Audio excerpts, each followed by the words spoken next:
Welcome back to the podcast, everybody. We are back with a lot of stuff, tons of news, a huge topic Tuesday, a classic topic Tuesday. What I mean by that is we are not going to come to conclusions, but there's going to be a lot of discussion. It's going to be great. Honestly, under the premise, and we've already talked about it in the title, I'm sure, the premise that I think we enthusiasts might be ruining it for everybody. I think we might be. I think we just might be ruining it for all of us. I'm a little worried about that, but that's the topic Tuesday coming up. Of course, car debates, car conclusions, some of your really great questions. We have all of that. You and I are up because we just got back from our Beartooth adventure. Yeah. Weather was perfect, great line of cars, Skittles, colors, incredible footage. We actually filmed it for Power Stop, which was really cool. They wanted us to kind of do a day in the life piece. Like, what do you guys really do? And we thought, you know what? Our adventures really are what we do. I mean, we do all these great car films we love. We shot the Beartooth adventure. So later on in the year, I'm going to save it. I'm going to save it till it's snowy. So we can really go, that's what happens when driving season comes. Right. That's going to be coming. It's really cool. But we should dive into news, and we should start with Porsche news. Do you want to start with Porsche news? Let's start with Porsche news. Okay, we'll start with Porsche news. It is the new 911 Turbo S, everyone. Even though most of the cars are turbocharged now, but yes.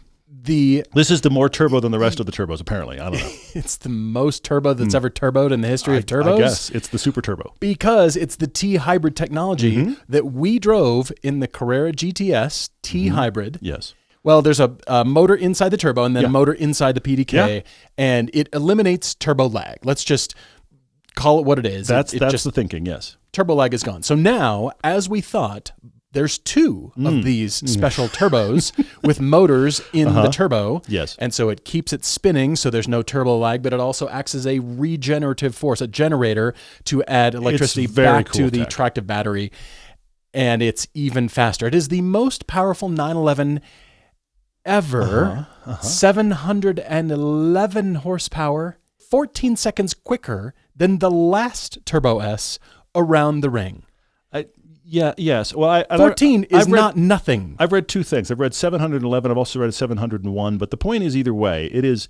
We'll call it the most. It's a handful of horsepower more than the GT2 RS, which was it's incremental. Yes, correct. It is incremental. Yes. And the thing I think is so funny, and we're going to come back to this in a minute, but very impressive. Also, arguably more horsepower than any 911 needs, even though Porsche manages it. The other thing about Porsche horsepower in the 911 is what seems 200 or 300 horsepower down on all their competitors feels every bit as quick. They always have a tendency to do that. It feels like, well, that's not as big as anybody else's number, but the amazing quickness they get out of this car. But I actually almost feel the engineers scratching their head with the big headline over their brains that this turbo must on paper be better than the last.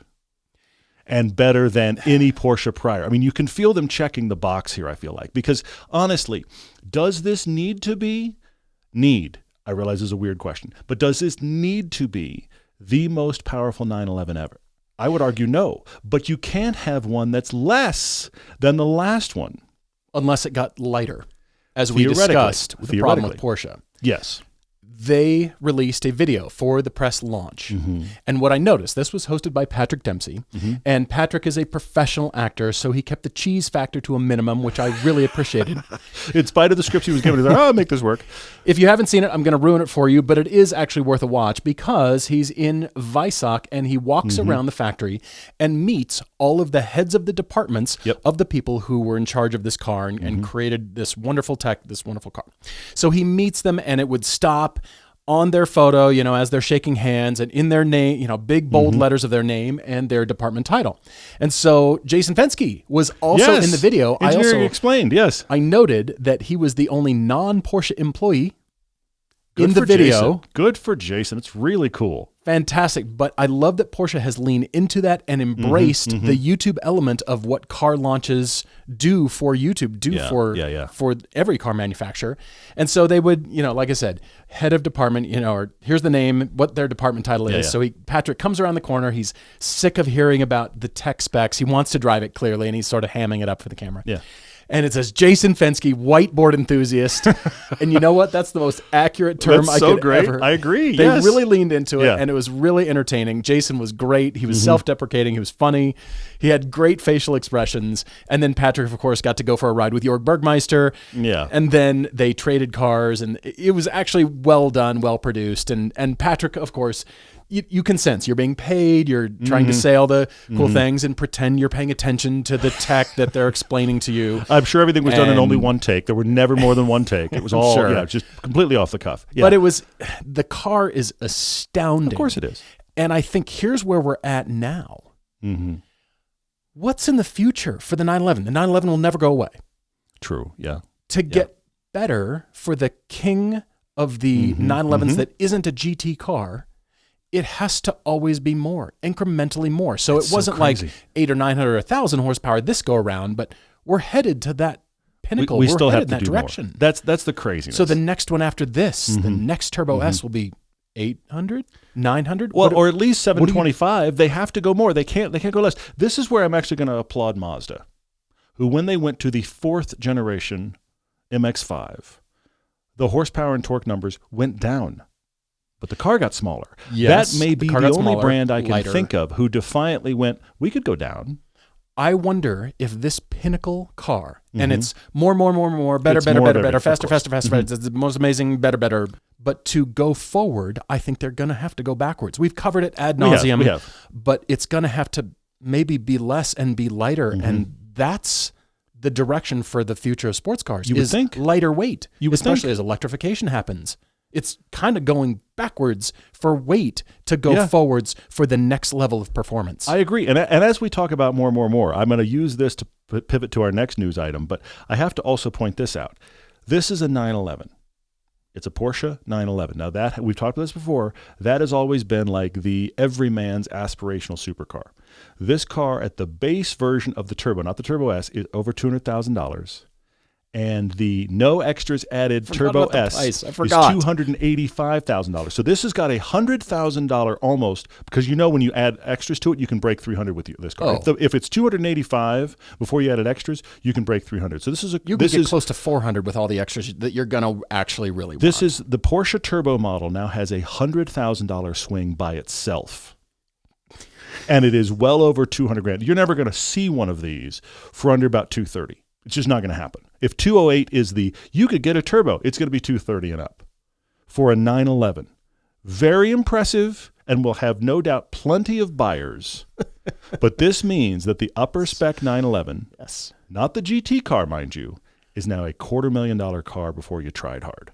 Easy. I think it was the last go around, but still easy. Speaking of crazy money and crazy numbers, you've also seen the Ferrari launch, right? The Ferrari. Testarossa is back. I'm so glad you chose that photo instead of red or any other color. Yeah, it was a Ferrari photo. Yeah. The Testarossa has returned. On one hand, I am bummed that it's based on a slight derivation of the SF90, which I don't have too much respect for because everyone we've ever tried to get has broken. Well, but we honestly have heard not good things in the Ferrari community about the SF90. This replaces that. This is the new flagship Ferrari. So it's the return of the return of the Testarossa. It's actually like the 839 or whatever. 849, yes. Thank you. So this is the return of the amazing Testarossa name. Notice there's no side strakes on this. But anyway, because we're way past the 80s. But I'm just saying. I have thoughts on that. Okay, please. I think that everybody doesn't like this because there's no typical 80s side strakes. And I am willing to bet breakfast, a croissant, and a cappuccino. Okay. That entire design department unilaterally agreed from the outset. The redesign, we're not going to do side strakes. We're not even going to go there. We're not going backwards. We're not going to harken back. We're not going to do any retro. It's going to be its own thing. Now, again, the SF90, I don't know that was the best place to start, but no side strakes. They've left it open to future interpretation. But that Testarossa, the 84, 85, was not the first Testarossa. True. The 500 TR from the late 50s. Yes. That was actually the first Testarossa, and the 57 and 58 Testarossa, those didn't have side strakes from the typical 80s. True. That was just a phase introduced in the styling language that permeated that era of Ferrari. It's very much an 80s So thing, to call the Testarossa, well, it only has the vents, the side strakes. No. That's not true. And therefore, this styling, in my mind, is completely valid, especially after reading their new design direction. They are, as designers, Flavio Manzoni says, it's our obligation to create something futuristic and new, but compelling. And Flavio called this a mixture of sculpture and architectural forms and graphics, which I really appreciate it. And the more I look at it, the more I really like it. I think it does look good. I think it's fantastic. I think it's superb. If they had just said, we redid the SF90 and made it reliable, I would have cheered them. I hope that's what this means. Wow. We came up with a new one. It's called the Testarossa. We didn't do anything except make it reliable. Well, I think everybody would have been like, good, we're done. What's crazy, I was looking at the prices on this. The SF90 was $1 million car. This is about a $600,000 car, which, by the way, on one level, still absurd. It's no money. But that's a big discount. The SF90 was $1 million car. Testarossa is a discount. This is like a $600,000 car. I also want to say, we have a guy here locally that comes to the Park City Cars and Coffee every now and then with an 80s Testarossa that he has made black and has taken out the side strakes. So it creates this teardrop vent in the side with no strakes in the middle. And I have to say, it makes that car timeless. Not as iconic, because with the strakes in the side, it is iconic. But with the strakes taken out, which is obviously, if you ever looked at a Testarossa from the 80s, you can see it as an inserted piece, like bolted to the back. He took it out, created this teardrop vent, which is gorgeous, actually. And I think makes the car like it could have been made anytime you want. I'm fascinated that the Testarossa name is back here, that this is the new flagship from Ferrari. That is intriguing. They're talking about, again, it is a twin-turbo V8 with electrification. What is the stat? It's 1,000-something horsepower? 1,036 horsepower. So the old SF90 was only 1,000 horsepower. If you can manage, I mean, can you believe that? And this is all-wheel drive. So 819 horsepower twin-turbo V8, 3 electric motors, 8-speed dual clutch, and a 20% increase in aerodynamic downforce compared to the prior SF90. I never liked that name. Testarossa is a great name. Of course it is, yes. And I like that you showed this. And the reason is, from a styling perspective, this is almost body in white.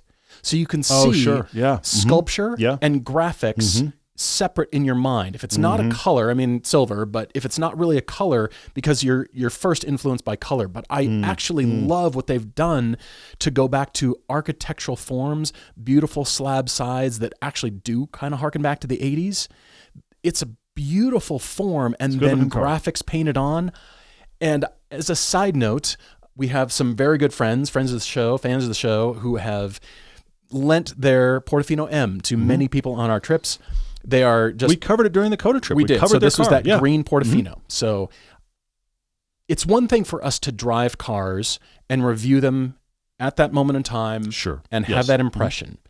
It's an entirely different thing to live with them. And true. You're very true. Yeah. So they have currently...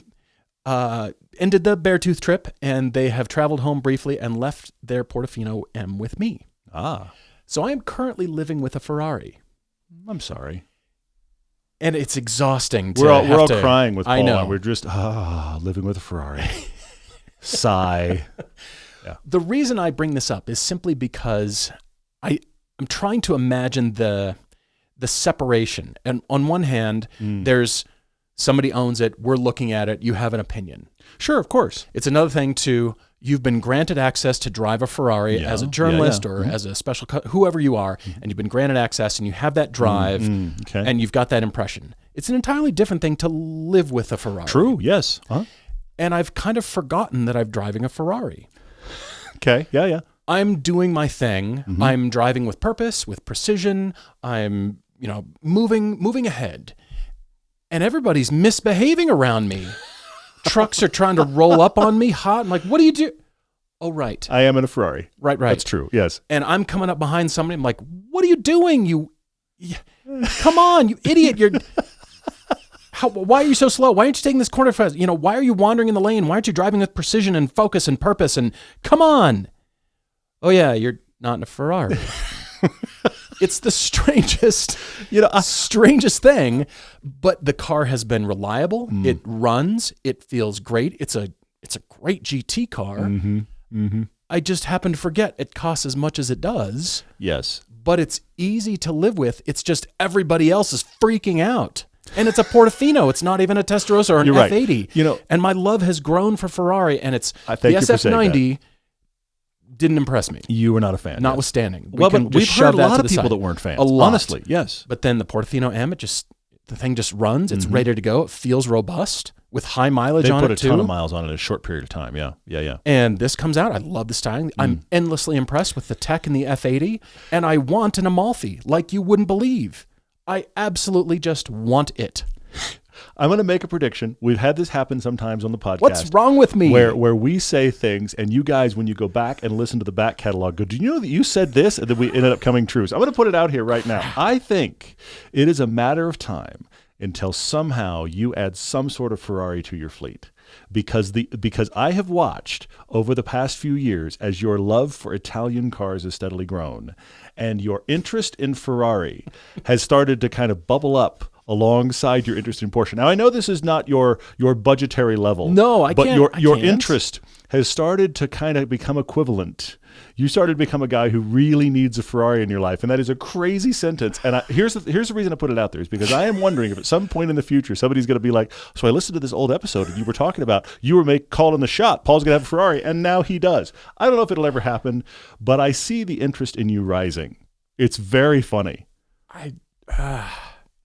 It's a weird thing to admit and observe, and what a privilege to be able to do this, to drive this car. To drive it at all, yes, I agree. I mean, these people are so generous and endlessly gracious, and they want people to drive their car, and they're happy to do it, and they've put a lot of miles on it. They actually said that their local dealer had not ever changed the spark plugs on a Portofino M because no Portofino has ever had mileage high enough to do that service. They didn't even know how. We've talked about this with dealers. Just because you go to your dealer doesn't mean they know what they're talking about. Yeah, because who would have driven one enough? You bought a Portofino to put the top down to go to Cars and Coffee and to bring it home. Yes. And in 10 years, you'll have, 3,000 miles. This one currently has just over 41,000 miles on it. And it's only a couple years old. And it drives superbly well. It drives new. It's robust. And so that part is impressing me. I think, okay, it doesn't feel fragile. It doesn't feel like it's going to break or, I can't drive it properly. It feels robust. I think, okay, that means, that's part of where your money's going. Yeah. But everybody's just losing their minds. And I'm like, this is not even a crazy, it's a Ferrari. It's very expensive. It's more expensive than the Porsche Turbo we just talked about. But in the world of Ferrari, it is like, welcome to Ferrari, which is crazy. Kinda, yeah. Yeah.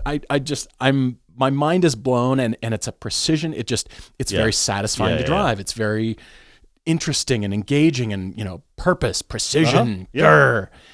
And I can't believe the behavior of people around me because it's just all of those opinions, and I am guilty of that myself. Sure.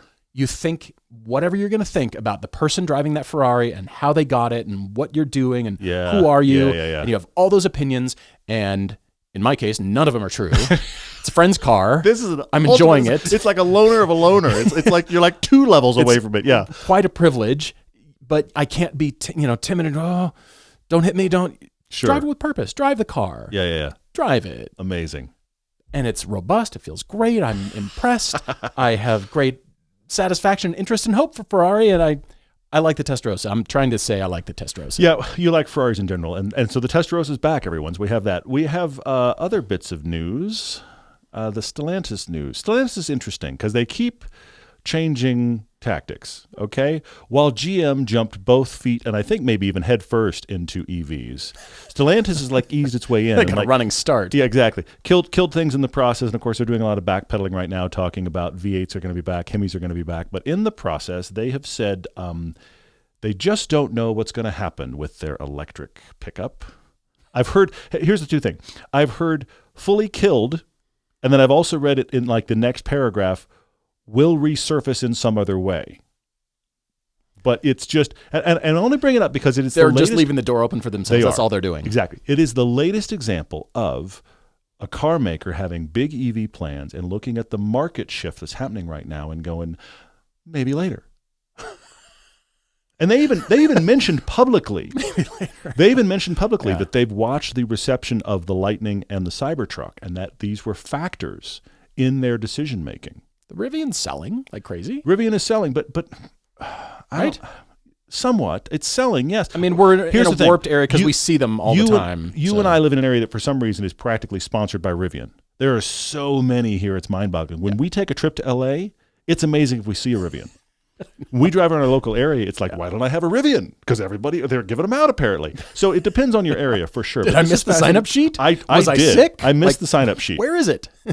I was at here. Sorry, brief side note. Little family insider side note here. So just this past weekend, I was at a mountain bike race for my son. Okay, so we went out of town, a couple hours away. Went out of town. Two funny things happened. It was brought up again that the Park City mountain bike team, who already has a huge footprint, and it's the Park City folks. So the rich folks showed up with their kids for mountain biking. So we already have that reputation. Some of the parents actually, for psych out purposes, want to lean into that further. They want to be like, if we're gonna be looked at as the bougie folks, let's get a hot tub and a masseuse and let's just throw down. What? There are some parents that are just like, if we're gonna be looked down on for that anyway as being the jerks, let's just really psych everybody out. But what I will say does happen is sometimes in the pit zone where you're not allowed to have internal combustion engines, we have had some parent park their Rivian to provide power. So I am aware of how ridiculous that sounds. This is not news to me, but it's happened. So that's funny thing out of the mountain bike team. And here's the other funny thing, and I have to point a finger right at me that this happened. The condo we rented. Yeah. Seeing what everybody drives.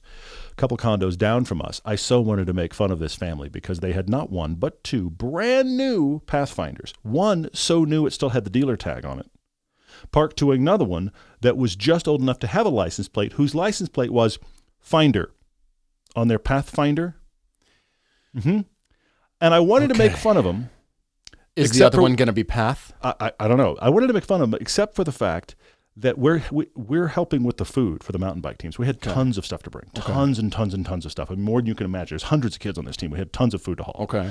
In addition to my wife and I and my mother-in-law and my son. Okay, so we had a lot of stuff. Oh, wow. So I wanted to make fun of this poor man until I realized, looking at our condo, that I brought two black Cayennes. So I got nothing. I can't make fun of the poor man. I have two Cayennes, two black Cayennes parked side by side. What do you suppose they were saying? The Pathfinder people, can you believe these people? These folks must have come in from Park City and they're two Cayennes. So I am that jerk. I'm willing to point fingers at myself. That has happened. In other news, cars are for sale at Everyday Driver. Your GTS just sold. The GTS just sold, yes. Congratulations to Skylar and his buddy Sam came in, and they were in Florida. They came in to buy the car, and they had never been to great driving roads, been to the West, seen Utah. That's great. So they were jaw-dropped. They we're trying to figure out plans to move here already. And then I actually recommended $1 Million Highway because we love it so much. They're driving back to Florida. They have to stop. So they were thinking about dropping south. And I said, don't drop south until you get through Ouray. No. Go over to Grand Junction, drop through Gateway, go down to, through Naturita and wind your way. And they're like, okay. When are they going to be back here? They have to. You're driving to Florida. That's what they said. I don't think we're ever going to be back for a long time. Yes. I was like, guys, you've got to take the time to do this. So I haven't heard from them, but very nice guys. And yeah, Skylar bought it, and it's going to a new home in Florida. So I got the GT4 from Florida and the this was great GTS too. It'd be nice if you could combine those. But those guys, honestly, Skylar got the nicest 981 GTS he's going to find. I drove it recently when we were just swapping cars. I drove it for like 10 minutes. It was like, this is so nice. And that doesn't take away how great your GT4 is, but your GTS, he got a good car. Speaking of good cars, our Corvette C8 is still for sale as of this airing. As far as I know, it's still for sale. Yes. So that could change at any moment. We've had a little bit of interest, but we would love to have your interest if you are shopping for a used Corvette C8. You could not get a better one than ours. It's been well taken care of. It has that great set of Apex wheels. It has the original wheels. It has lots of extra tires. Mm-hmm. And it's just been well taken care of. Yes, we've had adventures. You can see all the video. You can hear all the stuff in the podcast. Yes, I had an encounter with a deer one night, but it's all fixed. It's all good.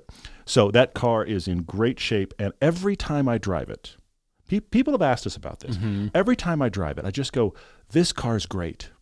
Now, I will admit, it's not my favorite car ever. I had a conversation with somebody recently where I said, this is a car in the Corvette C8 that is an 8.5 in everything.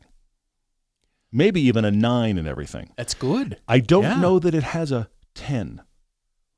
But when you look at it another way, it's like there's nothing this doesn't do well. Super fun to drive. It doesn't have that weird spike that I think, for me personally, catapults a car into cars that are my favorite of all time, and I always have to have one. But every time I drive it, I just go, there's nothing this doesn't do well. We've tracked it. We've road tripped it. We've GT'd it in some of our monster road trips. We've used it in all kinds of comparisons. Tight road, long road, boring road, lots of gear. My wife and I have taken a road trip in this thing, and she didn't have to compress her packing. That's how much space it has. She just packed. I was like, all right, well, all that's going to the vet. And it did.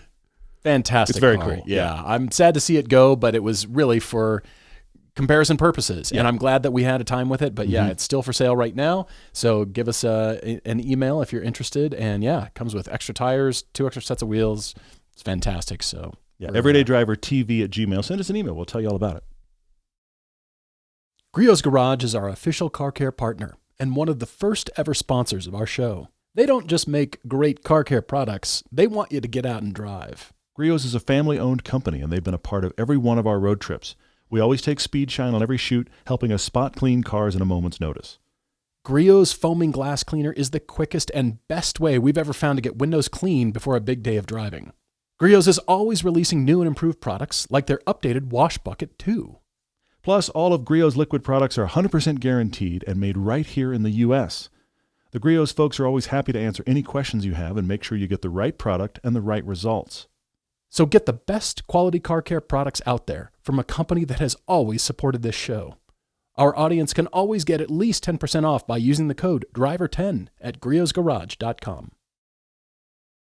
So for our topic Tuesday, I think I've been trying to think what the title is, and I think I know what it is. Oh, okay. I think the title of this is Enthusiasts Have Ruined It for Everyone.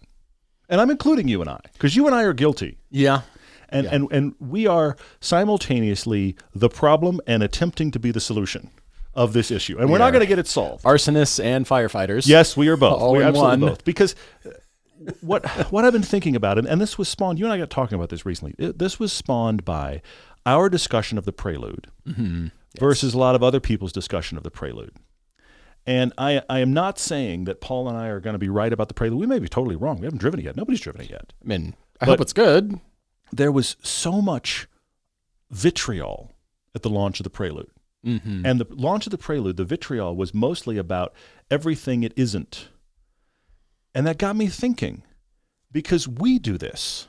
You do this. All of you do this. A new car gets launched. And all of us, be it the internet or comment sections or among our enthusiast friends, we all get so caught up in what it isn't. It could have been X. Why isn't it Y? Why can't it be what I always envisioned, the perfect build that I thought up last night? Why isn't it that? And my headline here is, and I want to talk through this, and we're going to unpack it, but my headline here is, we are awash in CUVs. Every manufacturer makes so many CUVs, and all of us are clearly buying them. Every manufacturer has like 3 or 4 at least that so overlap in essentially, what is this? Well, it's a 5-seat egg-shaped configuration with a hatch. Pick your brand. You can probably find 3 of them right now, maybe 5 or 6 or 8. They're just boring.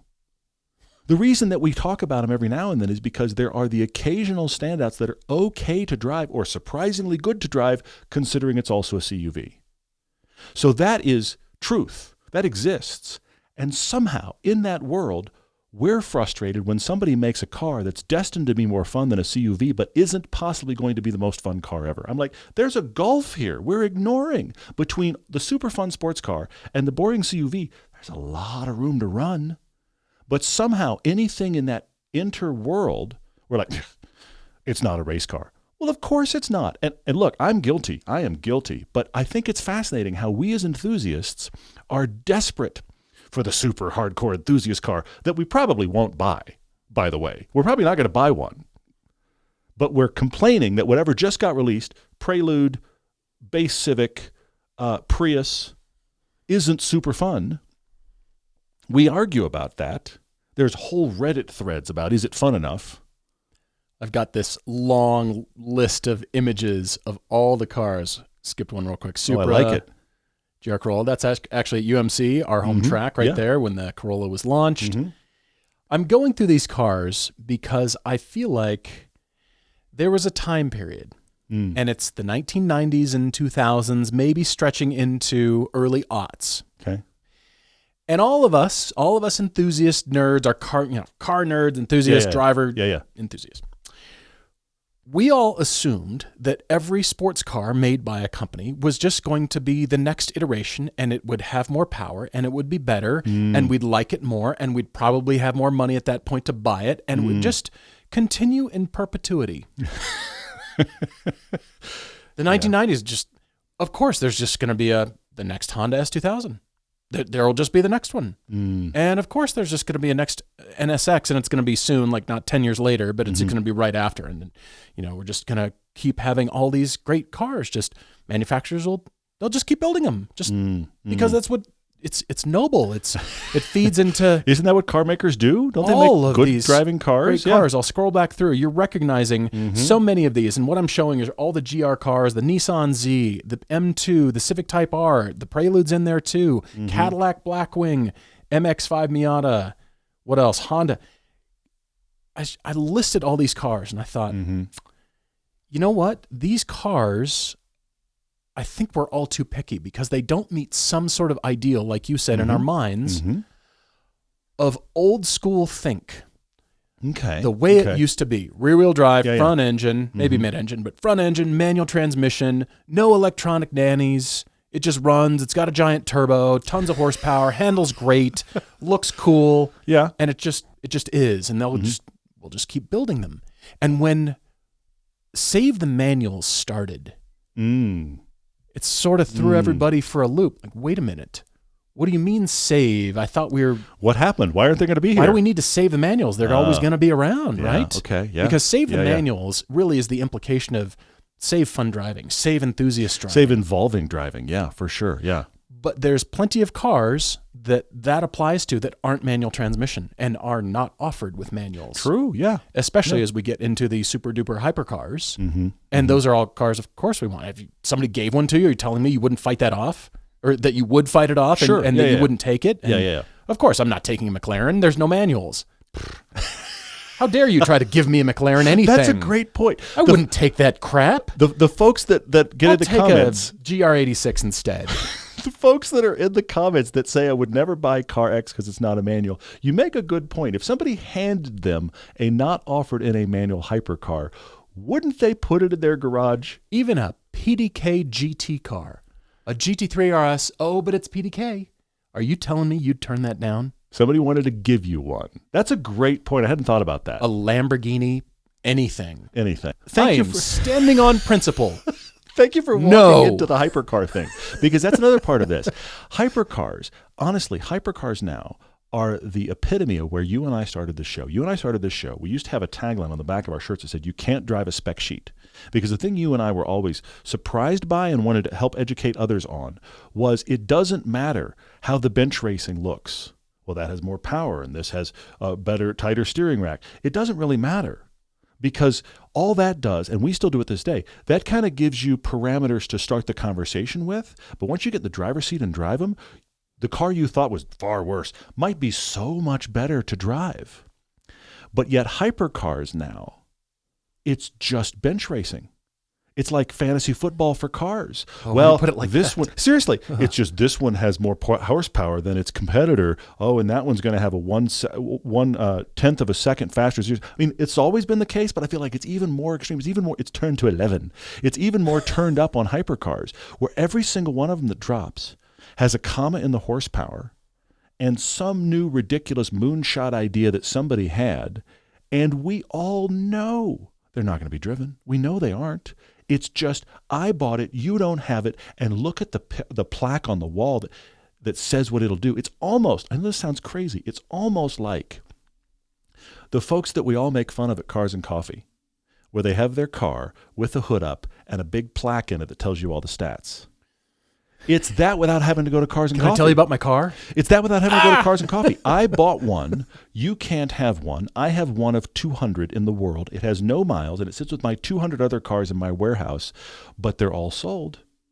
And you and I, and we do it. We read the press release, and we talk about the 2,000 horsepower Evija, but okay. Yeah. And I'm asking, and I'm a Lotus fan, is the 2,000 horsepower Evija twice as fun to drive as a 1,000 horsepower hypercar? And I would argue, no.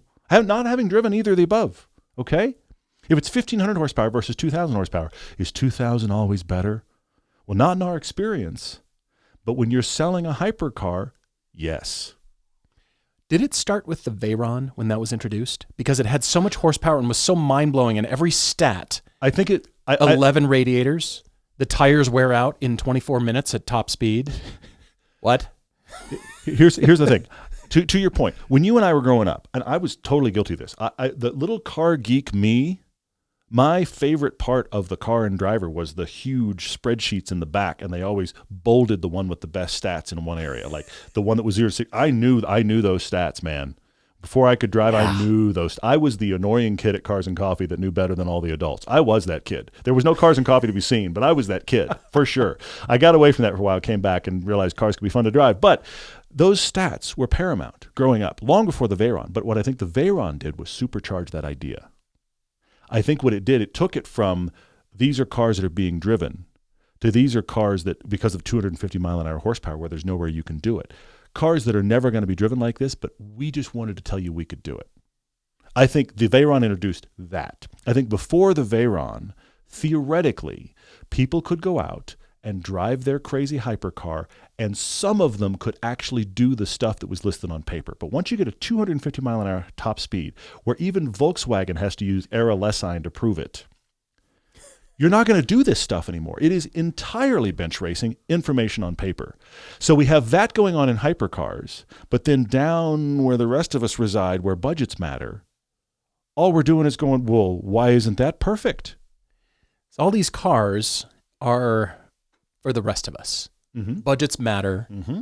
Mm-hmm. They're still aspirational. Not everybody can afford them. For sure, yeah. But they all have a decent level of performance. Mm-hmm. And aspirational and fun to drive in their own right. I mean, maybe I'm showing the dark horse right now, and I maybe eat a little crow on that one, but still, it's got a lot of power. And you know what? Dipping into the throttle, a lot of people like this car. Mm-hmm. It's good to drive. Here's MX-5 Miata, mm-hmm. RF. I'm showing RF here, mm-hmm. Veloster N. Yep. So these are the cars that I say, are we enthusiasts too picky when it doesn't drive like something we think, Veloster N, front-wheel drive can't possibly be good? It's great, actually. You should own a Veloster N.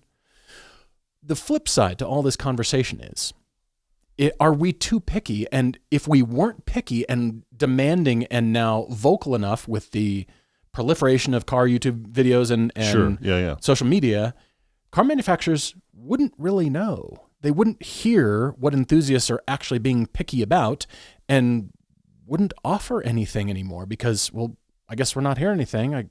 CUVs must be fine. CUVs, those are the ones that are selling.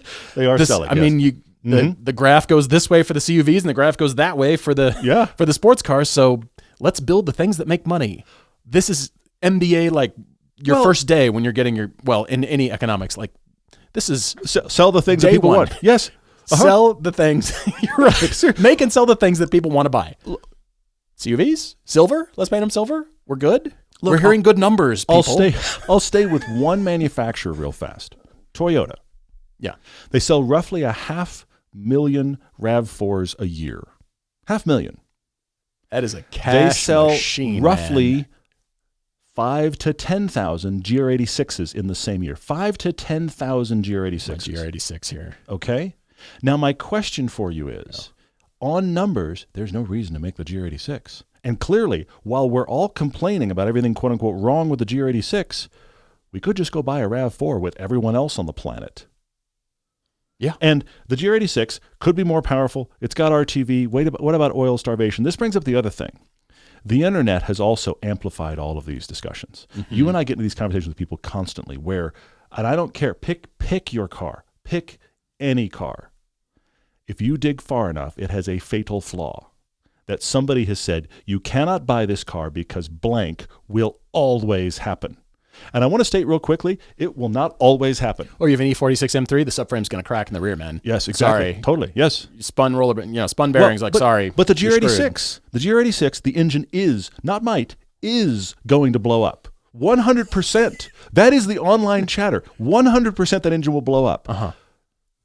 There are no numbers to support that, by the way. but the amount of time, anytime you and I say something nice about it, somebody will literally just put in the comments, just RTV, just those 3 letters. Yeah. Or oil starvation, this engine's bound to blow.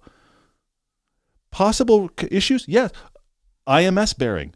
Yes. I mean, pick your car. There is some fatal flaw that is not worth buying. But then I come back to, kind of to your hypercar thing. Would you rather drive a CUV? And we're voting with our wallets, yes. I'd rather drive a CUV. I'm going to complain like crazy that sports car is not everything I wanted it to be while I buy a CUV. And I'll also say this. This is something that happens on our meetups all the time. Somebody will bring a car that you and I have not glowed about. Okay. All right? Yeah. It's a car that is not for you and I. Right. But they love it. They love it. Yeah. That is our paramount purpose. We want you to buy and own a car you love. But I will also say this. If they bring a car that you and I don't love, but it's not a CUV, I applaud them every time. Yes. Because they bought a car. This is that chasm between everybody's buying CUVs and interesting sports cars are being made that you and I still wish they were better. The Dark Horse Mustang is a great example. That car, I'll call it right now, that car is too heavy. It has no feel in the steering. I don't like the Samsung dash. I don't like the big TV dash. But you get the 90s Fox body interface. You do. The cool. gauges can come up and look like Vanilla Ice Air, and you can play that on the stereo. Dude. All of that works. Yeah. And it sounds pretty cool. But it doesn't drive like I want it to drive. But if somebody said to me, I'm considering a Dark Horse Mustang or another CUV, buy the Dark Horse. What are you doing? It's so much better than any CUV you could buy. It's so much. Honestly, I talk about the Macans and the Cayennes all the time. Buy a Dark Horse. Buy the Dark Horse. Buy a Z car. These are cars that we have said we wish they were more. Mm-hmm. But we need to be buying cars. And you mentioned it earlier. Think about 90s Hondas. We look back, all of us seem to look back on 90s Hondas like, Pinnacle. Yes. And that was just, when Honda released the CRX or the Civic of the 90s, it was just a car. It wasn't like the new enthusiast thing. It was just car. Here's the CRX is this weird hatchback version of the Civic. Here's our new Civic. Here's a new Honda. But we look back on them fondly because what's happening now is, in general, those middle-of-the-road cars between sports cars and SUVs, those middle-of-the-road cars, none of them are interesting. And in most cases, they've ceased to exist. Yes. So that was the era in the 90s and the early 2000s where cars were being made, and you could go into any of those market segments and you could find one that was like, you know what drives really well? Well, now we don't even have them. So we have sports cars we're complaining about, CUVs that we're buying. This is where I come to the fact that I think we enthusiasts are hurting ourselves. Why can't we celebrate? And I hate to, it's just the newest example is why I bring it up. Why can't we celebrate the Prelude? If it's not a sports car, it didn't used to be, by the way. Why can't we celebrate the Testarossa with no side strakes? True. But if it's not a sports car, which it never was, but it's more fun to drive than a small 5-seat compact SUV, isn't that a victory? I would say yes. I mean, but we can't celebrate that. You're right. We can't celebrate the middle ground cars at all. We're too picky. It's got to lean into hypercar craziness. Oh, I can't believe it does everything I ever imagined. Or it's got to be, well, you know, I've got a child, so I need 3 car seats and an ability to haul a bunch of people, so I'm going to get a 7-seater. What are we doing? And we're voting with dollars. For sure. I think in this new era of cars, I mean, autonomous driving phase happened. Mm-hmm. EVs happened, COVID happened, crazy pricing of cars, and manufacturing, I'll say, trying to redo and rethink methods of manufacturing better, cheaper, faster, so it's not quite so hand-built, because making all these mechanical functions, that costs a lot of money to design and engineer and then have a person assemble all those. If it's a unit that can be part of another sub thing, absolutely, yes. You know, the car goes together in 7 sub-units, well, that saves a car manufacturer a lot of money. MQB flat platform at Volkswagen. Yes. So the Atlas drives like the Golf. Electric power steering racks to introduce new features like lane departure assist, all those kinds of features. That's where we're at now. But I think we need to have more open minds, but still let manufacturers know that our standards as enthusiasts and buyers have not gone down. That doesn't necessarily mean we'll just take whatever you want to make. We'll accept a less well-engineered, not quite as good handling, don't make it too powerful kind of blah car. Yeah. Because there's many, many people at every car company worldwide who actually love cars and want to drive the cool stuff. Those people exist, yes, thankfully. That's most of the people that work at a car manufacturer. Not all, but I would say well over 50%. I would like to think more than pulling half. that out of thin air. Like to think more than half actually like cars, yes. People like that. But also the era of car manufacturers looking at another model and saying, we've got to build something like that, like a GR86. I think those days are gone. Like, we've got to have a 3 Series competitor. Nobody thinks like that anymore. We're going to do our own thing. We're going to offer. Hyundai doesn't think, you know what? We need a super competitor. And we need that N program to be just like GR, and we're going to build the same line of vehicles, and we're going to compete head to head. They're going to do their own thing. I think everybody's going to do their own thing, and there's going to be performance vehicles that all look different. Some of them kind of compare, others don't. We're here to find out always in our comparisons because there still will be that, you know what, if you're spending this amount, have you considered this? Similar kinds of things, but the enjoyment is different. I'm not saying they all get 5 stars and you can go home now, but car companies are going to always do their own thing. The Prelude, hey, we're doing our own thing. They didn't look at GR86 and MX-5 Miata and go, we got to have an exact car like that. They didn't. Well, also the Prelude doesn't make sense to be that car. I know we talked about it in the last podcast, but it doesn't make sense for the Prelude certainly brand not to be that. Maybe that's still coming. Yeah, maybe Honda's looking around, but I will say the one place they're looking around now, because everybody's throwing their dollars at it, is, well, our competitor doesn't offer just 3 SUVs, small, medium, large. They offer small, medium, large, extra large. So we need to fill in the gaps. Extra, medium, large. Seriously. Large, XL with the third row. It is like that. It is just insane. And then the number of small cars that now have a third row. I'll put it out there. The Golf GTI is a surprisingly roomy hatchback. Every time I'm in one, I think, wow, this has got much more space than I expect. It has more space, more usable space than many small SUVs. If I said to any of you listening, Volkswagen is thinking about offering a third row in the Golf, you'd think I was insane. But the reality is, have you heard of the Caddy?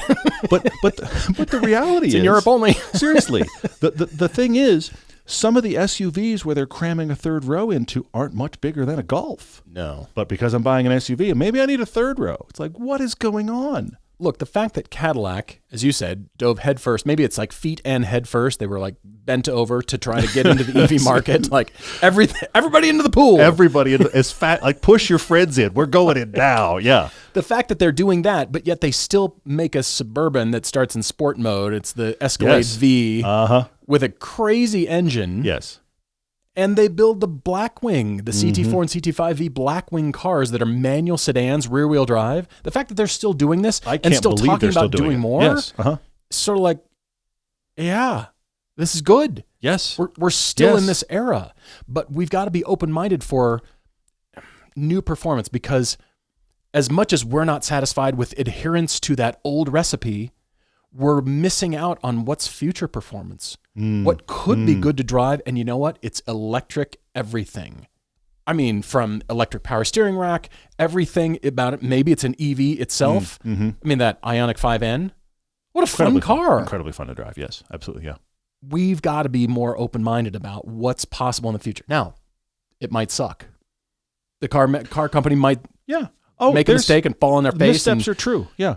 You know what? This didn't cut it, and the sales are down. But from gas to electric, for hybrids, everything in between, it can only have 2 turbos and 711 horsepower. And otherwise, we just won't look.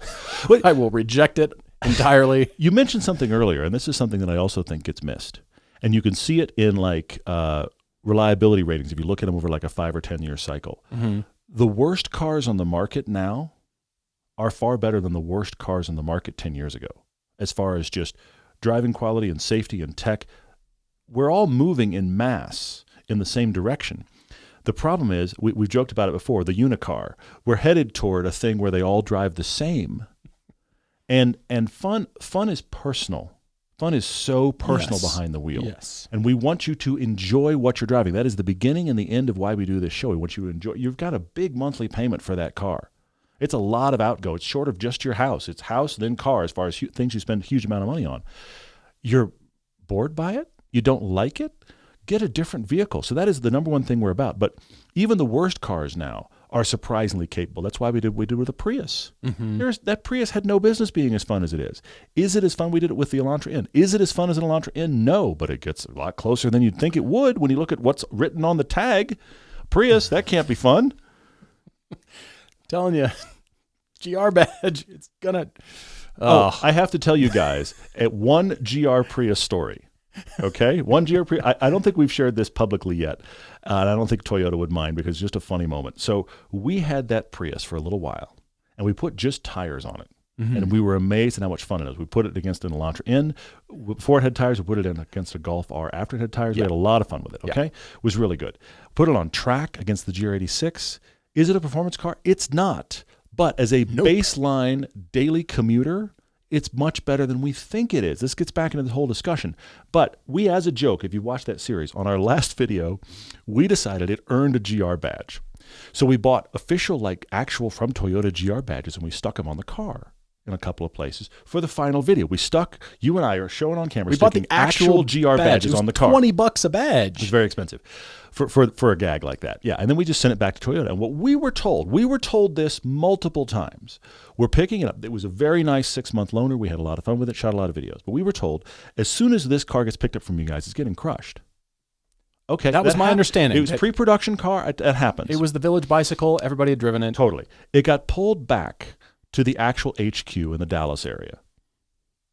And unbeknownst to apparently everybody with a clipboard, it had these GR badges on it. So one of our friends at Toyota Corporate sent us a link to this thread when it happened. It was like a Reddit thread or something. It was a Reddit thread about a month or so after we turned the car back in. It hadn't been crushed yet, and somebody at Toyota HQ pulled it out of the loaner fleet and took it somewhere in Dallas. And somebody in Dallas photographed the GR badges that we put on as a joke on the Prius, posted it on Reddit, and a huge discussion started on Reddit of, here's the proof that they're making a GR Prius. And somebody in the commentary actually went, isn't this the everyday driver car? And gave the link, thank God. But Toyota, they kind of sent us a laughing, how dare you guys, kind of email. Like, guys, stop it. Guys, look what you started now. Because Reddit blew up. Maybe Reddit's the problem. I don't know that it is. But it was just funny that happened. Well, see, and we got excited about it. I can resurrect this entire line of discussion because the 2026 RAV4 is now coming out with a newly introduced GR Sport line. It's like N line or S line from Audi. Okay, so GR line, it's going to be handling tuned by GR, by Gazoo Racing. That could be applied to the Prius. Let's not go full GR, but a Prius with GR Sport. You keep beating this drum. If that, I will do a victory dance if that happens and they decide, well, if they do it to a RAV4, but to everything we've talked about, though, Prius is not off the table. Whether they do it or not, that is still an eligible vehicle to do it with. To everything we've talked about, what you've just talked about is their most successful vehicle is about to be relaunched. The brand new RAV4 is coming very, very soon, and they are now offering a sporty trim of an SUV because we all buy SUVs.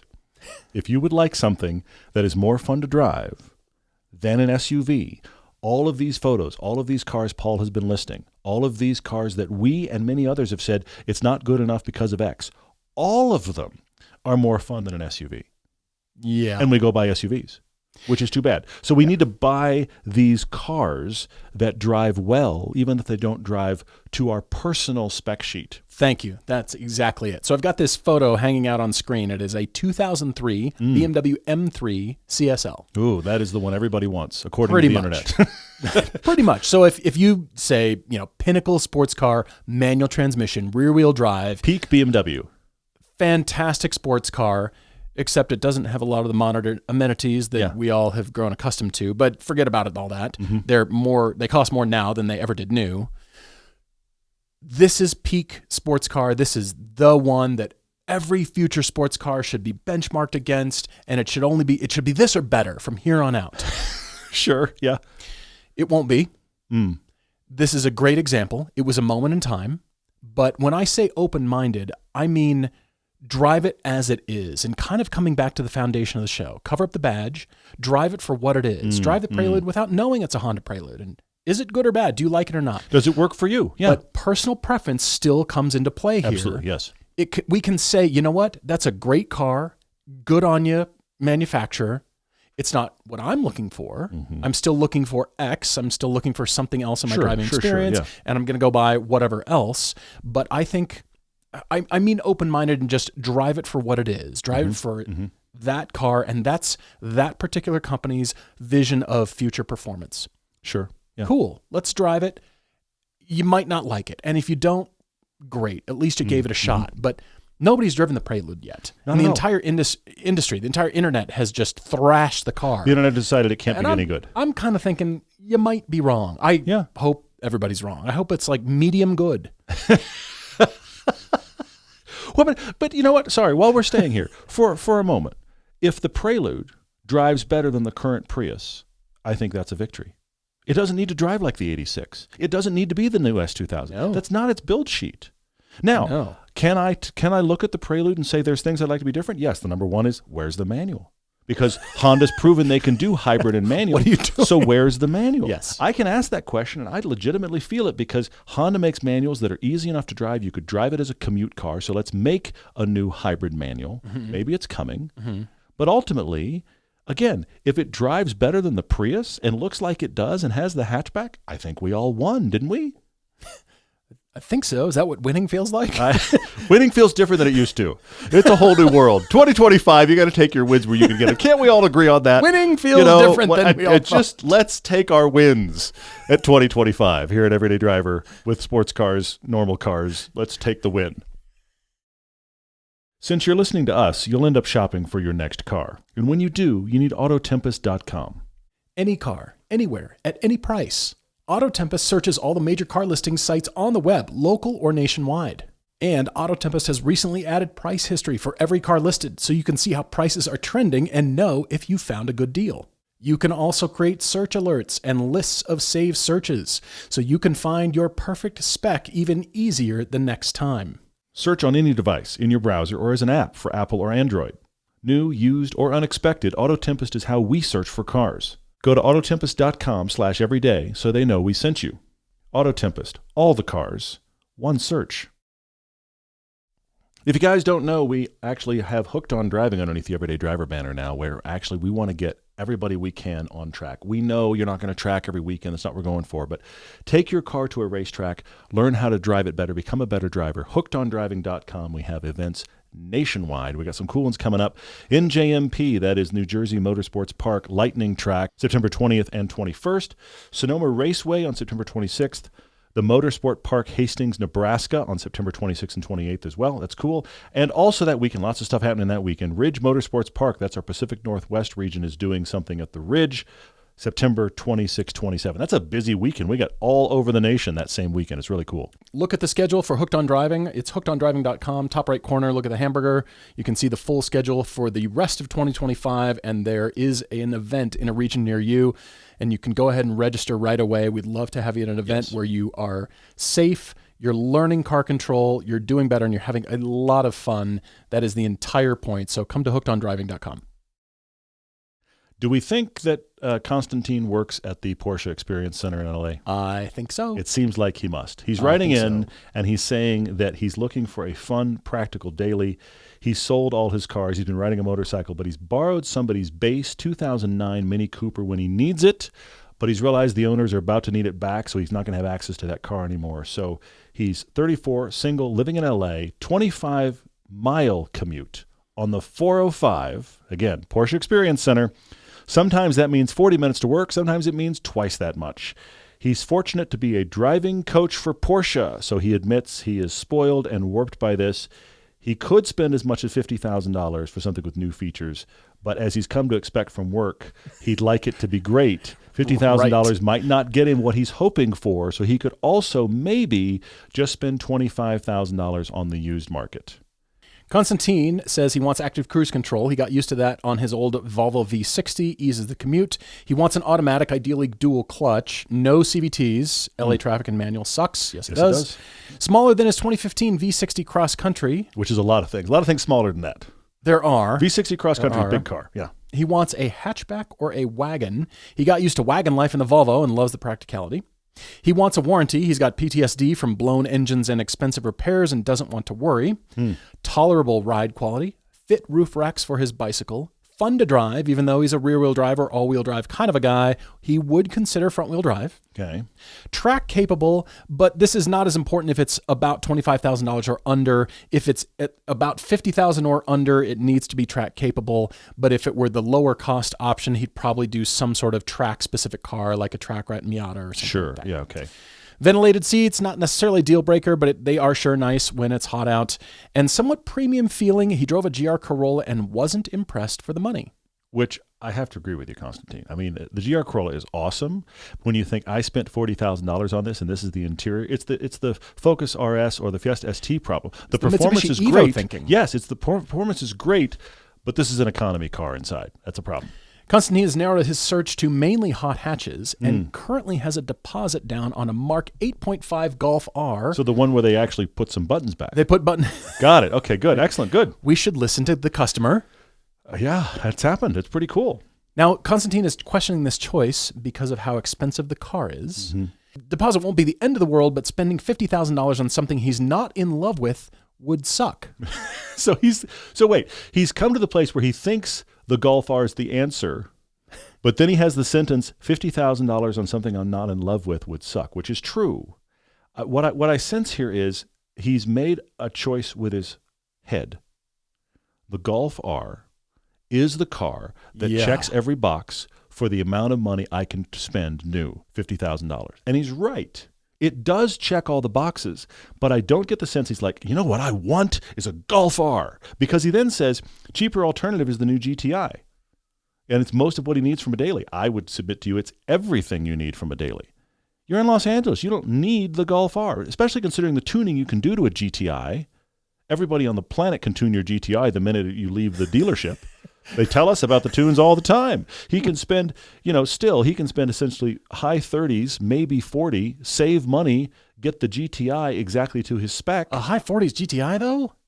No, high 30s, low 40s. High 30s or low 40s, but $38,000 for the SE trim that he wants? Yeah, but then he could go used, the Mark 7.5, which is the one before they went to the haptic disaster, save even more money. I love that. Still get the car that that actually checks all the boxes for his head. I think he's forcing himself to be in love. I agree. I agree with that. Like, I think I'm in love. I'm in love. I'm going to get it because... By the way, don't marry a person because it makes sense. It's not a business relationship.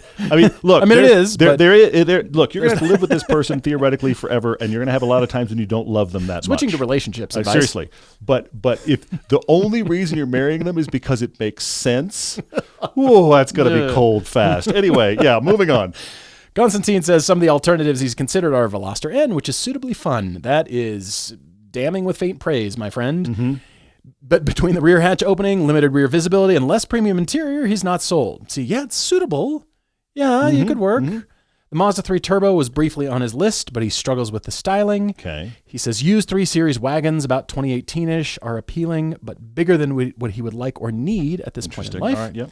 Driving the Mini around has shown him how much he enjoys driving a small car around the crowded city known as Los Angeles. I totally get that. Yep. He said it's just ever slightly too small for his needs, and he's beginning to sound like Goldilocks over here, but feels the GTI size is the sweet spot between practicality and compactness. I do see that. I said it earlier this podcast. It's amazing how the Golf does a phenomenal job with packaging. It's a thing it does best. He's forcing himself to be in love with it, though. Yes. There's no I love him because there's none of that. There's no emotion in this email. He's looking for input on cars, hoping that either we validate his Golf, $50,000 on a Golf, or find something he hasn't thought of. I do have to quickly walk through his huge car history. I'm not going to walk through all of it, other than the fact you should just know he's had every variant of Miata you can imagine, sometimes back to back to back to back to back to back to back. 11. 11 Miatas.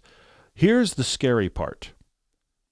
His fifth car on the list is a 2002 WRX. Blew up 3 engines.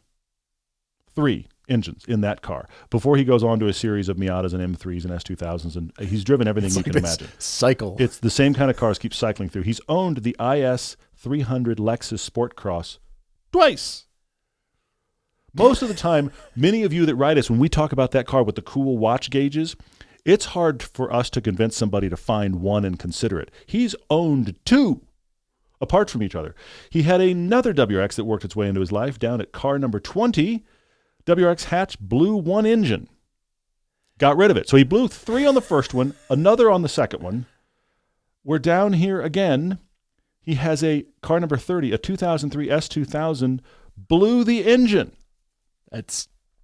And then tough. Car 31, an Outback H6 Subaru, the head gasket left the chat. So talk about PTSD on these cars. I am really sorry you have had all this problem, but you have listed 32 cars in your ownership. You now don't own one at all. So the question for Constantine is, Golf or what else? Constantine, I have good news. I have 2 wild cards for you. I've got great options, a lot to consider. I mean, a guy that's owned 11 Miatas, 3 S2000s, 4 BMWs, it's amazing. 3 WRXs, yes, a mixture of other Toyota Matrix XRS and other stuff, like an LS400. I'm just going to list the last 5 cars from 27 to 32. It is a V60 cross-country Volvo, an S2000, his second IS300 Sport Cross, another S2000, then a Subaru Outback, which was the third time he had a Subaru with the blowing engines, and then that 318 Ti BMW, and then he said, I'm out. That's just the last 5. All right. I'm going to pull up some photos here for you so you can see what my choices are. Constantine, we believe you're a driving coach.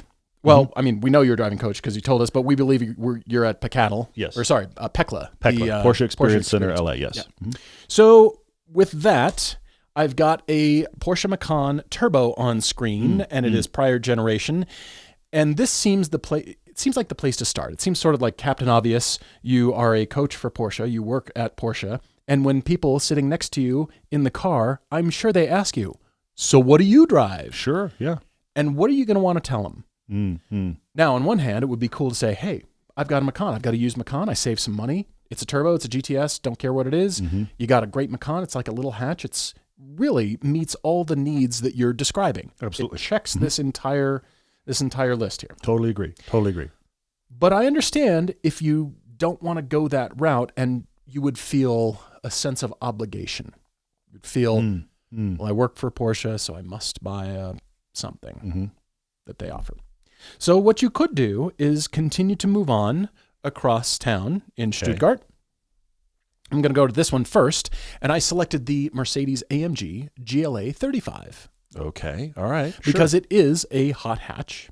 Yes. It's the more upscale, gentlemanly. I'm kind of out of my phase of cycle of 11 Miatas, 3 S2000s, 4 BMWs. Multiple WRXs. This is, you moved up. And it is, I mean, as much as it's being sold as a CUV, this is a hatch.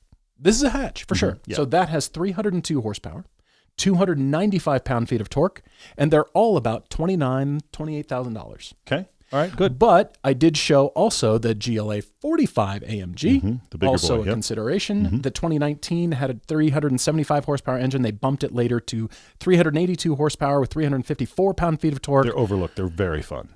These are excellent, and these are all $47,000. Could you track this? You could. I just throw this out. If I'm going to mention the GLA 35 or any older GLA 45, sure, yeah. I've got to mention the new one as well. Of course. Sure, you could track it. I'm sure it's got track mode. It's got a little tiny spoiler, and so you could. It's got a spoiler. Right? It's bound to have track mode. It's like that Corolla S, where there was nothing S about it, but the little lip spoiler and the S badge. Otherwise, there was nothing S. And charge you a little bit more. Just a little bit more. Marketing This is the sporty one. genius. It's got the red S on the back. It must be fast. Moving on. Also, if we're talking GLAs, I've got to mention the GLC 43, which is the lowliest of the AMG GLCs. Yeah. But this still has gobs of horsepower, almost 400 horsepower. It actually, I think it's a hatch. It's small enough to be a hatch, even though it's a CUV. It's right in between, maybe. Yeah. But fun to drive, excellent. And it's also in that price range, sub $50,000. You can find one of these. Great to drive. Track worthy. You can. Do you want to? Do you want to pay for consumables? There's other better choices for track use. Agreed, yes. Okay. So my final choice on the list, you remember the BMW X2 before the new ugly one? I mean, the new one came out? You remember the original that one, right? That we actually saw when we first saw it. We thought hatch. that might be interesting. It looks like BMW made a hatch. It does. It looks like it, yeah. This is the M235, so it's not an M car, but still a fun little hot hatch. But these are fairly inexpensive, so kind of fun to drive. It's small form factor. It would meet all those criteria except for being a track car. And what I'm gravitating towards, and I hope you sense that, is the one we choose for you is not just one, because you're a driving coach, and I think you're going to need something very specific to meet your track satisfaction needs. Probably. And he'll probably end up having to build it to make it feel like he wants it to feel, yeah. So I'm putting these out there to get them all off the table so we can now move to the actual choices, which are the wild cards. All right, good. Excellent. Get serious now. Good. And I mentioned it before, but have you entertained the 2026 Toyota RAV4 with the new GR Sport newly introduced trim level? Because this, my friend, the form factor is smaller. It's going to do all of the things that you want. It's brand new with a warranty. You're not putting any money into it to keep the engine running or tune it or do anything. Takes your bikes. It's invisible in traffic. Oh, yeah, for sure. Easy to drive, easy to park. GR Sport, GR tuned handling, my friend. I don't know. We will see. We shall see. And it's a PHEV. And it has up to 320 horsepower, which is not nothing in a little trucklet. It's a trucklet. Trucklet. Yes. I don't think this is a hatch. This is a trucklet. This is probably too big for his taste, but it is maybe a little bit too big. I see where you are. Yeah. However, I'm going to save you money. I'm going to get you back into a wagon, and I'm going to tell you about the Kia K4 hatchback. This is coming, my friend. Now, this is not really sporty in any way. It's not. But it's going to be a lot less money. It's going to be brand new with a warranty. It is a wagon, my friend. The K4, in my opinion, looks best in hatchback form.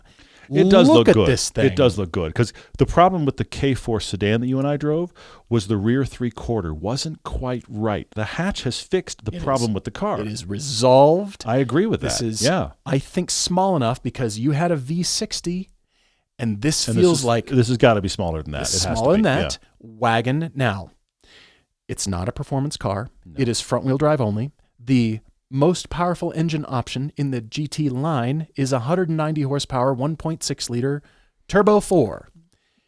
Yay!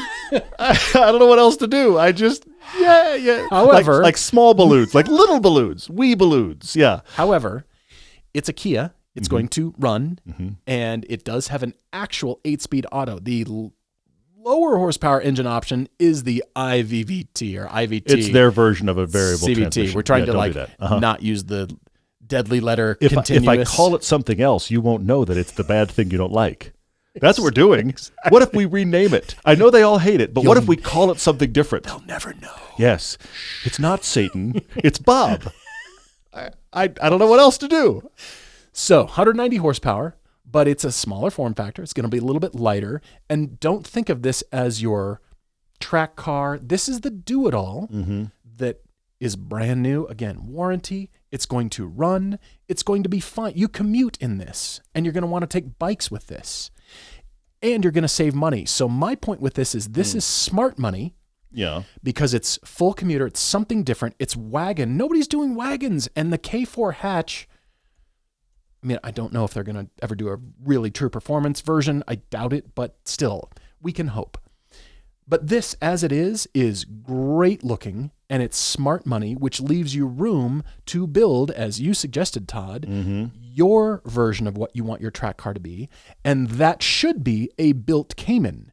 Because now, when people ask you as a Porsche driving coach, what do you drive? You can say, well, I've got my commuter. And that's it's fine for traffic. It's fuel efficient. It was inexpensive. It runs. I count on it all the time. Easy to park. Actually looks pretty good. Fills my needs. Sure. But my track car is a Cayman with all the things. Whatever you did. What is the power list shocks that you learned from work? Did. Yeah, that's good. I like it. And that's good. that is your track car. Okay. This is the smart money to save you money, but it's new enough and inexpensive enough. Of course, low power, but don't think of it in terms of he's commuting though. You're commuting. Yeah. You're not going to use high horsepower and track handling anything in your 25-mile poking along commute. 405. You're not going to use it anyway. True. Yeah, so embrace that. And even still, this will be great for road trips, great for bicycles. You have been surprisingly mature in this conversation. I have tried. I'm very impressed. But it leaves room to spend all the rest of your money on a built Cayman track car because you're a Porsche driving coach. I like how Paul didn't recommend a Cayman and still had an ability to recommend a Cayman. That's really very impressive. That's really excellently well done. I have a couple for you, Constantine. First off, I do want to talk about the Golf R and GTI. I think for your usage, just get the GTI. I don't think that the benefit of the Golf R makes any sense for your usage, especially if this car isn't primarily a track car. You're wanting all of the benefits that the GTI offers that the Golf R doesn't offer that much more of. And if you really decide, I wish I had a bit more power, there are many well-established Volkswagen tuners that can get you more power on your GTI. I cannot argue against the GTI at all. I think it's an option at Starbucks if you want a latte and a tune for your GTI. Yes, probably just I think about anywhere true. you go. You can do it as a drive-through. They just plug into the OBD port while you're waiting on your latte. Grocery store, it's like perfect. It's good Altoids, stuff. Bubblegum. Tune. GTI tune. Chip tune. It's perfect. We are having some fun today. Anyway, so I can't argue against the GTI or even the Golf R, even though I think the GTI is better. But when I read your email, I just don't sense you want one. That's the big thing. I feel like you've gone, this is what answers the question, and I don't want it.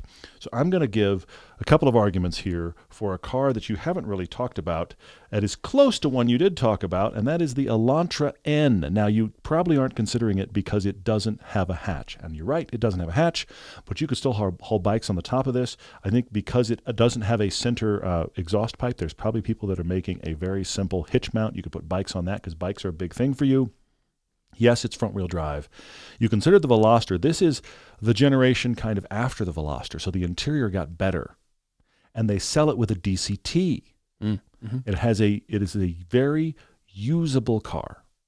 And we have had recently at Hooked on Driving, we had an opportunity for many of our instructors that had not driven Hyundai cars to be with students that were driving Hyundai N cars. And to a person, our instructors get out and go, those N cars are awesome. We've heard a lot of people that are our coaches make really complimentary comments on the quality of an Elantra N on track. Yeah. But you get in, it's got good seats. The performance seats in the Elantra N give you more rear seat space than the normal seats. The seats are excellent. They're thinner. They're thinner, and they're awesome, but they have more room. They have so much grip. They're really great. This has all the modern tech you need. Now, it is not a luxury interior, but compared to the Corolla, it's every bit as luxurious as you ever need. Okay, this is almost, it's a different, I think the luxury feel versus a Golf, I would just describe as different, not worse. The Hyundai is a flashier interior. Yeah. And there's places where they've saved money. The Golf is more subdued, but there's lots of places where they've saved money in that as well. And Volkswagen's always done a really, really good job. Knobs. Seriously. But also, Volkswagen does a really good job of the stuff down low by your ankles is really cheap, and it gets nicer the higher it gets up. They do a great job with Strata in their interiors. They're phenomenal about that. The stuff, the pockets down low, it's that's awfully flimsy. Layer cake. Seriously. Yes. You see the icing, and the icing is good. Ooh. It's very nice. But no, this Elantra N has an excellent interior with all the modern tech you want. And I think you would be very impressed with this. Yes, it is not the hatchback you're looking for in that style, but I think you would be pleasantly surprised by the Elantra. And that is my primary thing. And then my wild card you mentioned, and I go there because it's not quite what I want you to get in, but I think you're talking around it, Constantine. and that is a Macan, a used Macan. And here's why I say it. You're looking for a car that you drive at work, which is a Porsche feel, but you want a hatchback. We've joked about it forever. This is Porsche's hatchback. And I also thought about this. Don't spend $50,000.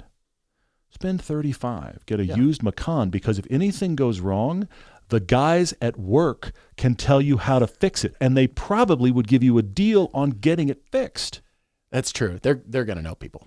Well, exactly. So or know the answer. I think you could get a Macan with probably less fear for keeping it running than most people that would buy a used Macan, because you're dealing with Porsche mechanics who are dealing with cars that are getting beat on every day. So I think you could buy a Macan, wind up with the hatchback you want in style, the luxuries that you want. You didn't spend your full budget. This is the Golf you're hoping for. Plus, you can get a license tag that says coach. You can, yes. I mean, like, I work for Porsche. I'm a driving coach for Porsche. He can get the license plate surround, and he could really make this obnoxious. But anyway, lean into it. But I think here's the thing: depending upon your Macan, you'll be surprised with it on a back road. You take some of the twisties around LA, I think the Macan could really surprise you. But ultimately, to what you said, Paul, this is a commute car, and I think this gets it done. And everybody at the office is going to be like, you bought a Macan, good for you. Not that that's the reason to do it.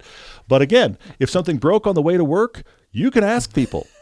I'm just saying, you might be the best used Macan buyer situation ever. I think so. Anyway, that's where I ended up.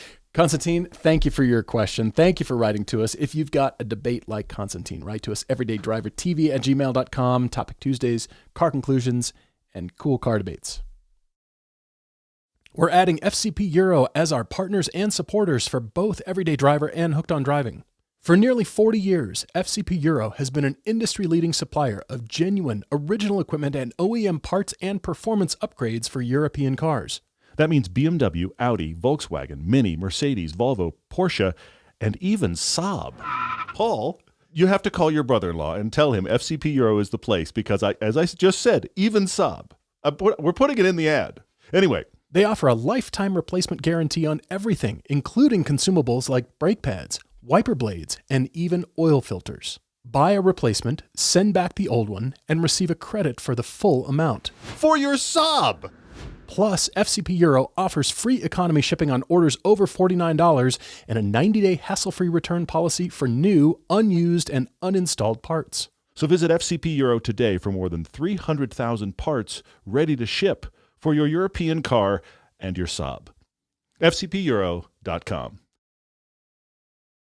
You and I are just running along today. I don't know that we're going to get to car conclusions, but we have another car debate that we're going to talk about right now, which is Alex writing in for the Goldilocks family car. Did you see the through line? Constantine was asking for a Goldilocks car, and so was Alex. I like it. I like it. What's interesting is Alex just moved back to Utah. Doesn't currently have, he's had a 4.7 Maserati Gran Turismo. That's the reason I think you picked this one, Paul. But anyway, a 2011 Cadillac CTS-V, an Audi SQ5, and a Lexus IS350 as his variable fun cars. The Maserati was too heavy. The CTS-V was sold as its straight line speed was its one-trick pony. I want to submit to you that the Cadillacs have gotten better since then. Sure, but I do get that. Yeah. It was going to put him in jail or an early grave, so that's why the Cadillac went. He thought the SQ5 would be the perfect family car, but the timing chain issues quickly led to a $8,000 bill. And the IS350 was a bit tight for him at 6'2", with kids in the back seats. So he's looking for the new car, now that he's back in Utah, welcome back, that he can still have fun on solo drives, but could use as the alt family car, because his wife has the normal family car, 2019 Honda Pilot. So what $20,000, here's where it gets hard, $20,000 car works. He doesn't really want a European car because the Audis have got him spooked on European cars. $8,000. $20,000 for his new one after an $8,000 bill on that Audi. Yikes. There's a lot of people in Park City. A lot of my neighbors have SQ5s. It seems like I see SQ5s everywhere. Are they all in for an $8,000 repair bill? I think it depends on if the China. Should I let them know? I don't think you should. All right. Well, I appreciate the email. Thank you so much, Alex, for writing. He says, do I go for an Infiniti Q50, GS350 all-wheel drive, a WRX? What other options is he missing or dismissing unfairly? I could make you the argument for you being hesitant of European cars, simply because of reliability, but I cannot argue with your experience. True. And you certainly have had that. But he's wanting something performance. The $20,000 budget cap was really difficult. I agree. Yeah. But I'm going to push on that just a little because that's what I do here. That is what you do here. You are very good at that part. Yes. I want you to have something new, and I want you to have something, Alex, that you are confident on full winters in Utah. Mm-hmm. This is the front-wheel drive Acura Integra, the new one that drives really well. It's an excellent car. New, they were 36, so by, we're talking maybe 30, just under 30, so high 20s right now. But if we're talking Integra, I've got to mention the Civic Si. You don't necessarily specify manual transmission or auto. The Civic Si is only manual transmission, but what a great fun car. And these were, when we tested this was $28,000 brand new. So I bet you could find these for 25, high, or I guess low 20s at this point. But shocking amount of space in these. Yeah, fantastic you and space. I, sitting up front at 6'3", could absolutely put an adult behind us in the lowly little Civic. I've never seen another car that deals with the space so well. Now, not all-wheel drive, but I think full winters on a Civic Si, you would be perfectly fine. But you did bring up the WRX, and as much as I've continued to look at this car, and I'm not the biggest fan of the styling, I think it's a viable choice. I think it's absolutely a great fun car. Is it the most fun car that you've ever driven? Well, no, it's not the straight line speed that you're looking for, but I guess that's in your past now too. So for something with all kinds of different variable conditions that we have in Utah, all the stuff that you can throw at a car, this WRX that I'm showing is shown on a little bit of a gravel road, so near a lake, and I think this could be a great fun car. You've got transmission options. They're new, so you've got a lot of amenities, plenty of space for the kids. I mean, it's almost tall like an SUV, even though this technically is a car. This is a sedan. True. This is one of those, I think we're back to recommending WRXs because this one is superb for the uses you're looking for. It is very good for his needs. I do. And for 20 grand, again, I'm going to push on your budget a little, but I want you to have something a little bit newer. So can you justify something in the mid 20s range? With some of these, you might be looking at some high 20s, but I want to push on you because I know that you'll be happier. You'll be loving your car more. I mean, turbocharging, all-wheel drive. We're back to recommending WRXs, in my opinion. And this is the last true enthusiast car left in the traditional Subaru lineup. I say traditional because BRZ is not really what Subaru does. I love it. SUV. Everything has all-wheel drive, and then here's this guy over here, rear-wheel drive. Yeah. Very weird. So, but this is of a traditional Subaru thinking. This is the last fun thing left, and it is worthwhile. I'm glad that you defended the WRX because I think of his choices. Look, the Q50 and the GS350 all-wheel drive both are solid for sure. I think the WRX is just a little more quirky fun. And it's partially because it's just smaller than those other two. So I think that's a really worthwhile one. I'm going to first off go someplace you didn't go at all, Alex, but I'm going to go there. And that is the Dodge Charger used in all-wheel drive. I did not see that coming. This is a fun dad car. Now, you can't get the fun Hemi, but let's be honest, there's a lot of Dodge Chargers here driven by a lot of officers of the law. They drive them in all conditions, but you can get, there's a lot of them out there. I found everything from 2014s to 2020s below $25,000. Huge mileage range between like 50,000 miles and 150,000 miles. So obviously shop carefully, but chase something with good reliability and good records. But a Dodge Charger, tons of space. Now, I will admit, this is not an agile car. This is one of those cars that it's more agile than you expected. It's that. This is a big car. It's a big car. Seriously, it's a big car. But in all-wheel drive, I think this would be a fantastic all-weather dad car. I'm a big fan of this for you. Again, we already talked about the WRX. You've defended that very well, Paul. So that one is already on my list. But this Charger, I think, is a really good option. And then I'm going to go into wild card territory because you said no Europeans, but Alfa Giulia in Q4. The Q4 is all-wheel drive. Good. This is the one that you're actually looking for, Alex, because, yes, it's a European brand under Stellantis, whatever they're defined as. Those Stellantarians. But this four-cylinder I've defended a lot as being more powerful than the specs suggest. Even in base trim, this is an incredibly fun sedan to drive.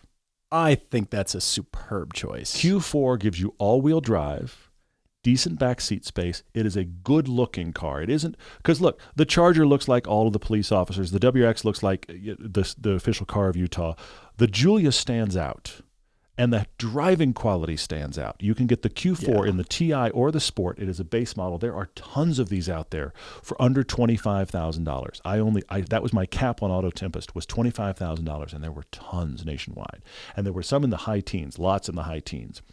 I think the Alfa Giulia is your play because I know there are some of you right now that are typing about the fact that Giulias are unbelievably unreliable. Not in the experience of the people that talk to us. Certainly not in the base models. Now, we've known some people with quadrifolios that have had some issues, but most of the base cars that we've known, people have just bought them and driven them, and they just worked. So we heard about some battery issues that led to electrical failures in the first year, but I think these are underappreciated. They're certainly undervalued. I think this is your dad car. I think that's you did the Giulia, excellent. You not did quadrifolio, well. the 4-cylinder. You're looking for the Q4. Search by all-wheel drive. You can just search by all-wheel drive specifically on autotempest.com/everyday, and you can pull up a ton of these. I say, go get a Giulia, Alex. All right, Alex, you've got some shopping to do, some buying to do. Let us know what you get. Car Conclusions, everydaydrivertv@gmail.com. We're going to jump to questions real quick. We've only got a few, but we're already running about an hour and a half, which is awesome. We just love being here with you guys. Thank you for watching. Thank you for making comments. Please rate and review the podcast, not just pass on the YouTube video if you're watching on YouTube, but also rate and review the podcast on Spotify, on Apple Podcasts, wherever it is that you're taking this in. Please leave us a comment because that's how other people find us. There are so many people that write to us and say, I've just found your podcast by looking up Automotive Podcast. I love that, and that's because you guys give good ratings, so thank you. I'm going to start with a Lotus question from Dammy. Okay. Dammy wrote in on Facebook and says, do we plan to review the new Emira Turbo SE? Would you feel cheated if you bought the regular Emira Turbo and this was being released so relatively soon afterward? Dammy, we are not going to review it because, and it gets confusing, the Turbo SE is essentially the same as what they actually sold as the 4-cylinder turbo in the U.S.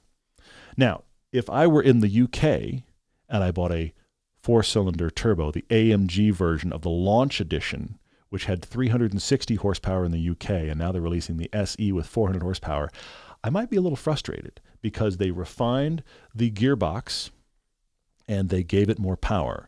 But all the U.S. ones came over that way. It took so long to get the car qualified to be sold in the U.S. that by the time they released it in the U.S., they'd given it a horsepower bump to 400 horsepower, which matches my V6, and a little bit more torque than my V6. If you watch our Emira 1-year ownership video, we actually have the two cars together. Mm-hmm. It is the slightly more powerful, slightly faster version of the Emira is the 4-cylinder turbo.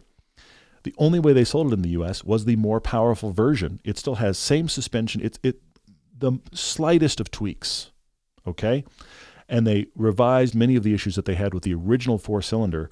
But now if you go on the website, it is the Emira Turbo SE being sold in the UK and elsewhere. I think if I were somebody that bought it in Europe, I'd be kind of like, thanks for refining the car. But in the US, it's 6s. So I'm not sure there's a good reason for us to review the car. On Instagram, the Toxic Taco asks our opinion on front light bars. Why do they seem exclusive to EVs? And how did that become an EV signature? And why do almost all of them look cheap or an afterthought? Well, you're absolutely right on that. It's been evolutionary for the light bar to evolve from just the signature lighting on all kinds of cars. Gas-powered EVs. Everybody discovered this lighting technology and wanted something recognizable to meet DRL requirements, but also something that stands out, that makes our car instantly recognizable, that is beyond just the face, the headlight shape, the grille, the mouth, the face of the car. That signature lighting. Remember, we went through that phase where it seems like everybody's trying to land on their signature, how that looks. Sure, yeah. What is our sweep? What does that look like? From the angel eyes for BMW to the slash for Corvette to Audi doing it. Everybody's trying to They've got the Nike swoosh at Lexus. Thing. Yeah, totally. The Ford F-350s, it's this giant C shape, that encompasses the entire headlight. It looks menacing coming You're after inside you. my parentheses. Here I come for you. Yes. So that evolved to EVs, and then I don't know exactly which car did it first, but it makes it seem like there's a lot going on. There's light, there's energy, there's force, there's power coming out of this car. And that suggested a different look than just simply two headlights with a grille in the middle. And the reason they did that is because you don't have to have an air intake on EVs. You don't have to have that front giant grille with a radiator behind it. So it left designers open to try to fill the space and think, okay, what can we do? What if we continued that light bar all the way across the front? I mean, Porsche did this back in the 90s with the rear light signature. It was that rear strip, and then they've, of course, embraced that. But then what about this face? Let's kind of fill the front with something. It's got to go up there. Otherwise, we're just sculpting the original Tesla Model S. It had that grille, but then the Model 3 came out. It was just a shape. And so it left it faceless. It didn't say something. So with this, you could indicate light, power, energy, and all of those things that indicate what they want their EV to be. But of course, it's just evolved into a bar. And now I'm hearing things like the bar is got to be behind us soon because it does look cheap. It looks overplayed. It doesn't look original. Yeah. It'd be interesting to see how it plays out. I mean, we can do anything we want with lighting now. The actual amount of space you need to throw the proper amount of light is now tiny. And so I almost feel like designers are struggling to figure out, this is what's happened with the daytime running lights. Daytime running lights are where we play. The actual headlights to throw your real light might be these tiny little ports now. It's amazing how much light they can throw. The problem is people forgot to turn on their lights if they don't have it set on automatic because the DRLs throw enough light. Yes. And you've got an electroluminescent display that you think your lights are on and it's not throwing it far enough. The cars can see you. You can't really see too far down the road. It's not a good thing. If you are driving anywhere in the nation near an airport, this is where you will see people driving without their lights on because they just rented that car and they don't realize that the lights aren't on because the screen's shining at them and it's enough. I see it all the time around the Salt Lake Airport. Last question for me. Field Photography said, what car opened our eyes to the joys and importance of car handling and dynamics? For him, it was the NC Miata he got last July. Makes his Jetta Sportwagon TDI feel like a bus. I had two in my life that really shaped my driving. And this is before, look, I will acknowledge, the first time I drove a Lotus Elise, I went, what is this now? Okay, that was the pinnacle that I didn't know a car could do this. But before that, before coming into this show, there were two cars that really shaped me in handling dynamics. Because again, if you've heard this show before, my dad owned every possible variant of a Caprice Classic. Chevrolet, late 70s, early 80s, the cop cars of that era. And we all got hand-me-down Caprices. Overboosted steering. We all got hand-me-down. So big American iron. Okay, that was my life experience. But after I got married, through a series of random events, we needed a car in a short period of time, and we bought for a fairly inexpensive amount of money the first front-wheel drive and European car I'd ever owned. It was an Audi 90. What eventually became the Audi A4, but the Audi 90 was tiny. Remember that car? Front-wheel drive. You had it like a year. Yes, right? A little less than a year. I had this Audi 90, so it was front-wheel drive and really small. Yeah. Like almost as small as the R53 Mini. Like it's a pretty compact car. I do remember that car, yeah. And it drove completely unlike anything else I'd ever driven. Because at the time, prior to that, my wife had a Jeep Wrangler and I had a first-gen manual Ford Explorer. These were our two cars. That's right. That had been her car. Those were our two cars. We had two manuals. Yes, we had two manuals. And then I went into this, which was automatic, front-wheel drive, small, European. Totally different feel. And driving that every day, commuting through Los Angeles, through all the windy roads and all that kind of stuff was like, okay, this is what small and light does. Okay? And then when I sold that car, I got my first 300ZX. Mm-hmm. Wasn't the turbo, was automatic, but it was a sports car rear-wheel drive. Small sports car handling compared to anything else I'd driven. And I liked that car so much, it influenced me so much that I started doing a 200-mile at least drive every Sunday morning. I would, because it was LA, I would drive at least 50 miles to get to the good road, do like 100 miles on good roads, and then drive my way home. Still to commute in that car all week. But that car was the first car that was like proper dynamics. And it's funny to have gotten back in the 300 years later and to realize that comparatively, it's kind of big and GT-like. But compared to everything I'd driven prior to that, it was so shaping. So those two cars for sure put me down the road. And let's be honest, driving the 300ZX is what led to the inspiration for wanting to do this show. That's how it marked me. It's very cool. That's interesting because that car's on my list too. Okay. It was the first time you let me drive it. That's cool. And all right. it wasn't long after you got the car and you said, I've got this thing. We did it. We pulled the trigger. We bought it. Can you believe this thing? You've got to drive it. And it was on 18s. You know it. Whoa, 18s. Huge wheels and massive tires. wheels. Wow, these are crazy wheels. Yeah. We took it up some back road in Burbank somewhere. Yeah. And it was revelatory. Super fun. Didn't care that it was automatic. Doesn't matter, but I was driving Honda Accords up to that point and hooning the crap out of them on back roads. Yeah, for sure you were, yeah. And then this was proper dynamics, and I went, oh my gosh, this is what sports cars can be.